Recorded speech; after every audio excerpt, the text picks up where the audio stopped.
In my family, daughters were never seen as people, just assets. We were groomed to marry our father's business partners, expected to birth heirs, and forbidden from chasing careers. For generations, every girl was sold off before she turned 20. Every woman lived in a gilded cage, trapped in wealth, silenced by tradition. My grandmother used to whisper, "A woman's worth lies in her womb, not her mind," while staring out the window like a prisoner. At family dinners, I watched my mother and aunts sit in silence, while the men discussed which of us girls would be ripe next. We weren't allowed to speak unless spoken to.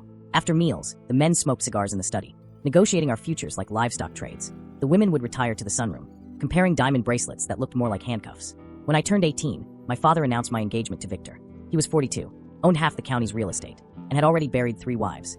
At our first dinner, he grabbed my hands under the table and whispered what he'd do to me on our wedding night.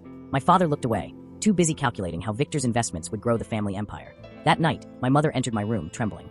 She handed me a small wooden box with a key and a bank statement. "I've been saving for you," she whispered. "Don't end up like me." Her wrist still bore the bruises from last Christmas.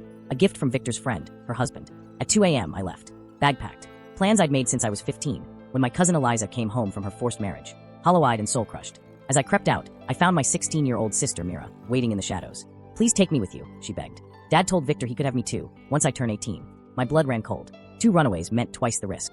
But I remembered how Victor had stroked Myra's hair at dinner, calling her the bonus package. We ran, through the garden gate. $7,200 in cash from years of secretly selling the rewards I got for being obedient. We caught a midnight bus to a city 3 states away, where an internet friend let us crash on her couch. I became a waitress. Mira enrolled in public school, her first time in a classroom with boys. For 9 months, we built a life. I worked doubles and took night nursing classes. Mira joined the debate team and discovered her voice had power. Then one night, I came home and froze. A black SUV. My father's. They'd found us. His security firm had traced the withdrawals from my mother's secret account. Inside, Mira was cornered, my father gripping her arm, bruising it. "Ungrateful be asterisk cheese," he hissed. "Victor paid good money for both of you." When my uncle lunged toward me, I grabbed a cast iron skillet and swung with everything I had. The crack of metal on skull echoed. I shattered my father's hand before dragging Mira out the door. That night, we hid in a violence shelter. Then we moved again, across the country. I worked hospital shifts and finished nursing school. Mira graduated valedictorian and earned a full scholarship to Columbia.